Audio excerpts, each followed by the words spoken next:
இன்றைக்கி நம்ம முக்கிரட்டை கீரை சூப்பு போட போகிறோம். எப்படி போடுறோம்னு பாருங்கள். சும்மா நம்ம ரோட்டில் இருக்கிற ஒரு செடியை வச்சு சூப்பு போட போகிறோம். முக்கிரட்டை கீரையோட மருத்துவ குணம் ரொம்ப அதிகம் உண்டு. அதை மிக விரைவில் வீடியோவில் பார்ப்போம்.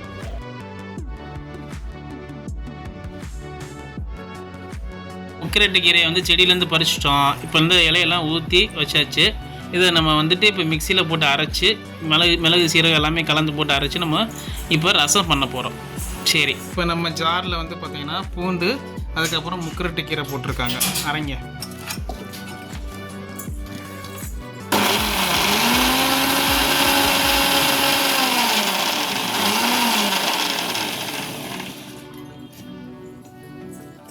அரைச்சி நல்லா மையாக சாறு எடுத்தாச்சு. அதுக்கப்புறம் அரைச்சி வச்ச சாறை வந்து லைட்டாக மிக்சியில் கொஞ்சம் தண்ணி ஊற்றி நல்லா கலக்கி அந்த பாத்திரத்தில் ஆட் பண்ணிக்கோங்க. ஆட் பண்ணதுக்கப்புறம் இதில் வந்து ஒரு 3 வகையான பவுட்ரு ஆட் பண்ண போகிறோம்.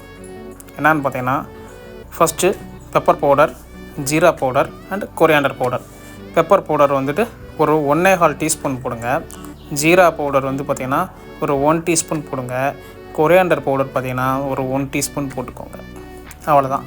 போட்டு நல்லா மிக்ஸ் பண்ணிவிடணும். இதை மிக்ஸ் பண்ணிட்டதுக்கப்புறம் என்ன செய்ய போகிறோம், ஒரு பேன் எடுத்து அதில் ஆயில் ஊற்றி அதுக்கப்புறம் ஒவ்வொன்றா ஸ்டெப் பை ஸ்டெப்பாக நம்ம பண்ண போகிறோம்.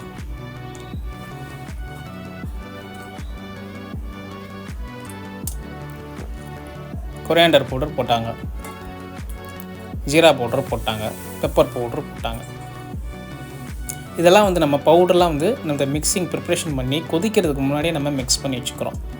எதுக்காகனா ஒவ்வொரு தடவையும் கொதிக்கிறப்பையும் வந்துட்டு அந்த ஸ்பைசஸோட ஃப்ளேவர் மாறும் அப்படிங்கிறதுக்காண்டி ப்ரிப்பராக வந்துட்டு என்ன செய்கிறாங்க, அந்த சார்லேயே ஆட் பண்ணி வச்சுக்கிட்டாங்க. இதுக்கப்புறம் நம்ம என்ன செய்ய போகிறோம், ஒரு பேன் எடுத்து அதில் ஆயில் ஆட் பண்ண போகிறோம். இப்போ அரைச்சி வச்ச முக்கிரட்டையை வச்சு நம்ம சூப்பு பண்ண போகிறோம். ஃபஸ்ட்டு வந்து ஒரு சின்ன ஸ்மால் பேன் எடுத்துக்கோங்க. அதில் ஆயில் ஆட் பண்ணிக்கோங்க. ஒரு 2 டேபிள் ஸ்பூன் ஆயில். அதில் வந்து கடுகு போட்டாச்சு, பட்டை வத்தல் போட்டாச்சு. நல்லா டகடன்னு கொதிச்சு நல்லா வெடிப்பு வந்ததுக்கப்புறம் பார்த்திங்கன்னா நல்லா ஒரு கிண்டி விடுங்க. கடன் வெடிக்கும். வெடிச்சோன்னே என்னப்பா அது பட்டை வத்தலில் காமெல்லாம் பிக்க தேவையில்லை, அதெல்லாம் எதுவுமே பிக்க தேவையில்லை. எல்லாமே மருத்துவ குணத்தோடு சேர்ந்தது தான். எதையும் பிக்க தேவையில்லை. பிச்சு தான் ஒன்றுமே இல்லாமல் பிச்சு போட்டோம் எல்லாத்தையும். இப்போ நம்ம அந்த அரைச்சி வச்ச சாரை பார்த்திங்கன்னா இதில் ஆட் பண்ணுறீங்க. அந்த சாரில் பார்த்திங்கன்னா பூண்டு நம்ம ஆல்ரெடி மிக்ஸ் பண்ணியிருக்கோம். அந்த சாரில் பூண்டு மிக்ஸ் பண்ணியிருக்கோம். பூண்டோடு சேர்த்தா நம்ம போட்டு அரைச்சிருக்கோம். நல்லா வந்துட்டு ஒரு 1லேருந்து 2-3 கொதி வரைக்கும் நல்லா கொதித்து இறக்கணும்.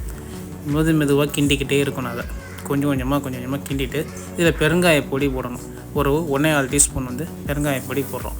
பெருங்காய பொடி உங்களுக்கு தேவையானாலும் இன்னும் கூட போட்டுக்கலாம். நல்லா ஃப்ளேவருக்காக பெருங்காய பொடி போட்டுக்கலாம். நல்லா டேஸ்ட் இம்ப்ரூவ்மெண்ட் பண்ணி கொடுக்கும். முக்கிரட்டை கீரை வந்துட்டு யூரின் இன்ஃபெக்ஷனுக்கு, பாடியில் வெயிட் லாஸ் பண்ணுறதுக்கு, அதுக்கப்புறம் ஹார்ட் இன்ஃபெக்ஷனுக்கு எல்லாத்துக்குமே வந்து ஒரு நம்பர் 1 சூப்பு. இதில் வந்து பேசிக்காகவே பார்த்திங்கன்னா மெயினாக என்ன சொல்கிறேன்னா, உப்பும் சிட்ரிக் தன்மையும் அதிகமாகவே அதில் இருக்குது. அதனால் வந்து நீங்கள் தேவையில்லாமல் தக்காளியோ இல்லை உப்பு அதிகமாக போடணுமோ, அதை புளி போடணுமோ, அதெல்லாம் எதுவுமே போட தேவையில்லை. பேசிக்காகவே இந்த சூப்பு வந்துட்டு சயின்டிஃபிக்லி ரொம்ப அருமையான சூப்பு எல்லாருமே ட்ரை பண்ணி பாருங்கள். ஒன்ஸ் இந்த சூப் ரெடி ஆனதுக்கப்புறம் இந்த பாத்திரத்தில் கொஞ்சமாக கல் உப்பு போட்டு அப்படியே வந்துட்டு ஆட் பண்ணிட்டு நல்லா மிக்ஸ் பண்ணிக்கிட வேண்டியதான். விட்டால் கரெக்டாக ஒரு 10 to 15 மினிட்ஸ். அப்போ தான் அந்த சாறு பூரா நல்லா உள்ள தண்ணியில் இறங்கும். இப்போ கம்மன்னு வாசனை வருது. அப்படியே எடுத்து கொதிச்சதுக்கப்புறம் உப்பு போட்டாச்சு, கல் உப்பு போட்டு நல்லா மிக்ஸ் பண்ணி விட்டால் ரசம் ரெடி. இல்லை கிளிப்பெல்லாம் எதுவுமே போடக்கூடாது. ஏன்னா மருத்துவ குணம் உள்ளதுக்கு வந்துட்டு தேவையில்லாமல் அசிடிக் ஆசிடை உள்ள கலந்து அதோட மருத்துவ குணத்தோட தன்மையை குறைச்சிடக்கூடாது. இன்றைக்கி நல்லா கொதிக்க விட்டுருங்க. கீரையோட ஃப்ளேவர் முக்கிரட்டை கீரையோட நன்மைகள் அப்படின்னு பார்த்தீங்கன்னா, ஹார்ட்டு ப்ளஸ் வந்துட்டு பேன்க்ரியாஸு, இன்சுலின் இம்ப்ரூவ்மெண்ட் கொடுக்கும் மெயினாக. அதுக்கப்புறம் வந்து சுகர் அதிகமாக எனக்கு பிரச்சனையாக இருக்குது அப்படின்னா, நீங்கள் ரெகுலராகவே 1 டே விட்டு 1 டே வந்து 1 to 8 டே வந்து நம்ம எடுத்துக்கலாம். நல்லாக்கா முக்கிரட்டை கீரை சூப்பாகவும் எடுத்துக்கலாம், ரசமாகவும் செஞ்சு சாப்பிட்லாம்.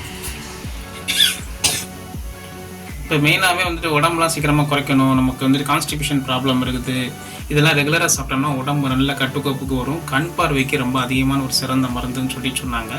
நீங்கள் ட்ரை பண்ணி பாருங்கள், கண்டிப்பாக சிறப்பாக இருக்கும். நாங்கள் நீங்கள் ட்ரை பண்ணி பார்க்க போகிறோம். எப்படி இருக்குன்னு சாப்பிட்டு பார்த்துட்டு அதோட அட்வான்டேஜ் என்ன டிஸ்அட்வான்டேஜ்ங்கிறத உங்களுக்கு டீட்டெயிலாக சொல்கிறோம். நாங்கள் முதலையா அட முதலைக்கு பிறந்தவனை இந்த முதலே சொல்லப்படாதா? பாதியில வந்து நின்று அங்கிட்டு போக முடியாம இங்கிட்டு போக முடியாம அலமோதிக்கிட்டு இருக்கேன். இப்ப முதலைங்கிறேடா பொல்ல மாதிரி. Boys and girls soup taste பண்ணி பார்த்துட்டேன், ரொம்ப அருமையாக இருக்குது. டேஸ்ட்டு பார்த்தீங்கன்னா அப்படியே இந்த கிராப் சூப் சாப்பிட்டா எப்படி இருக்குமோ, நண்டு சூப் இருக்குது பார்த்தீங்களா, அது சாப்பிட்டா என்ன ஃப்ளேவர் இருக்குமோ சேம் ஃப்ளேவர் இருக்குது.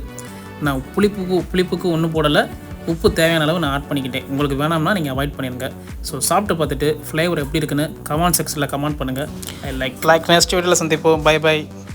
உங்களுடன் விடைபெறுவது செஃப் வரன் மதுரை.